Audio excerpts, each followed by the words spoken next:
of the most famous Scottish essayists, Thomas Carlyle, once said, "The history of the world is but a biography of great men." In some ways you could agree with that, but what I'm going to tell you today is that you shouldn't. I'm going to prove to you today in this limited time that Carlyle got it wrong. Of course, I'm not the first one to do that. As you all probably know, in late 2006, Time magazine caused quite an euphoria by selecting you to be the person of the year.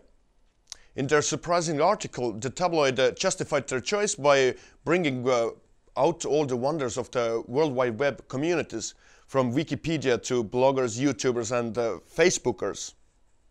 In Web 2.0, the average everyday person had become our teacher, our news reporter, scientist, entertainer.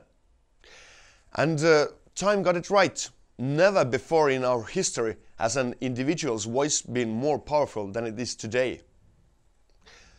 This already says quite a lot about Mr. Carlyle's theory.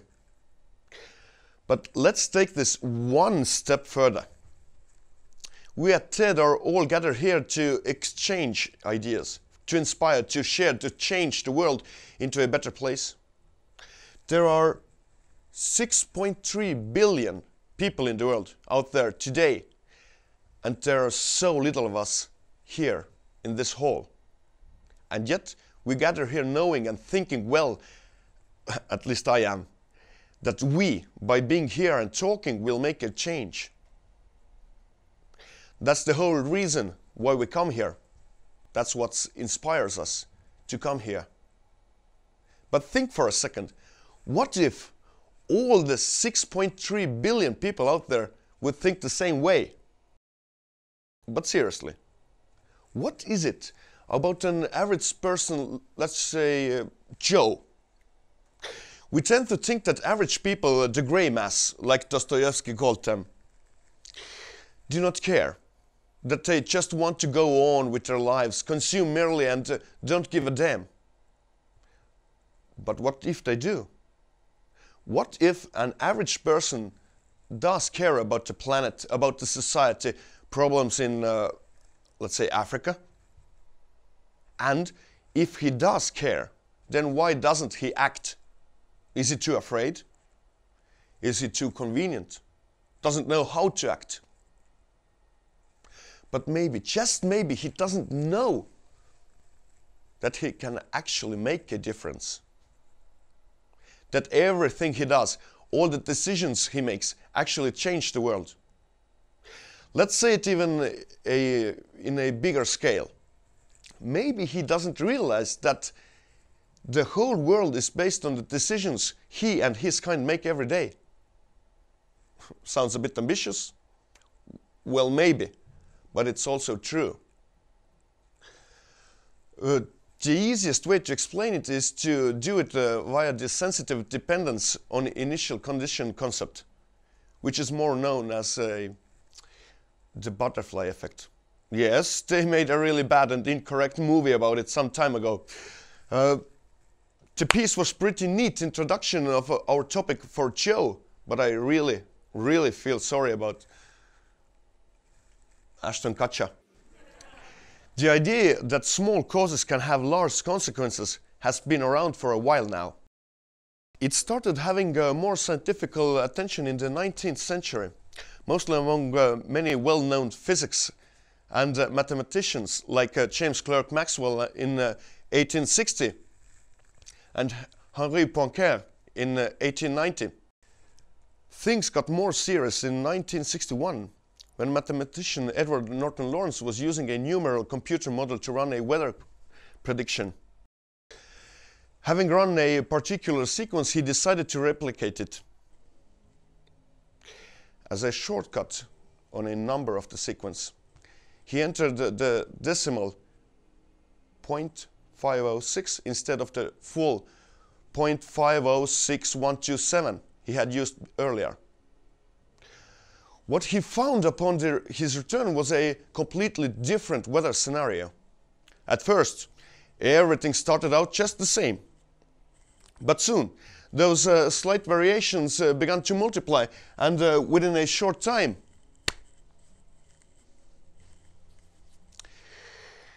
the weather prediction was totally different from the first. What Lorentz discovered was that weather can't be predicted in a long term, no matter how powerful the tools are, because any variation at all would eventually lead to a radically different result. What Lorentz discovered was that even the disturbance of the air by the wings of a seagull was enough to change the weather patterns all over the world. And this became the birthplace for a new form of science, the chaos theory, and new concepts like the sensitive dependence on the initial condition. Later, Lorentz swapped the seagull to more poetic butterfly.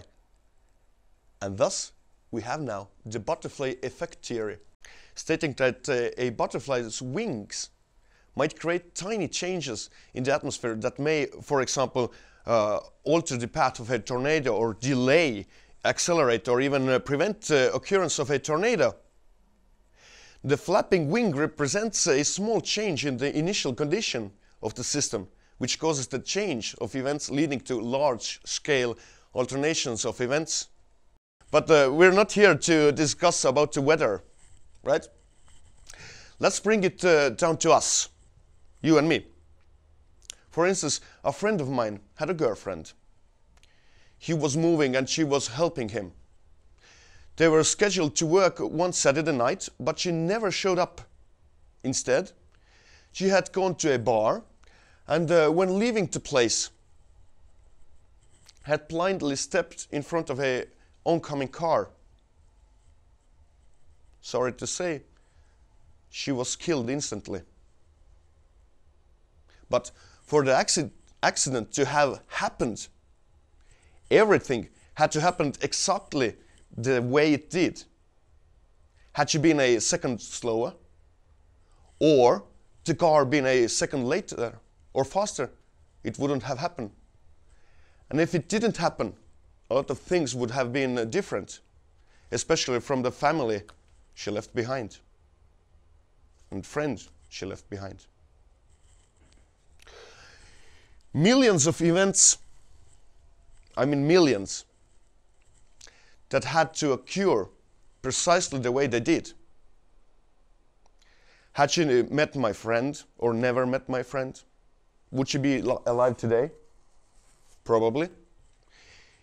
If she had one less drink or more, or stopped to light a cigarette,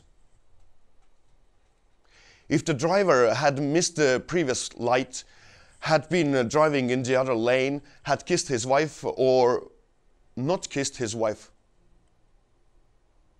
that would have made a difference. Maybe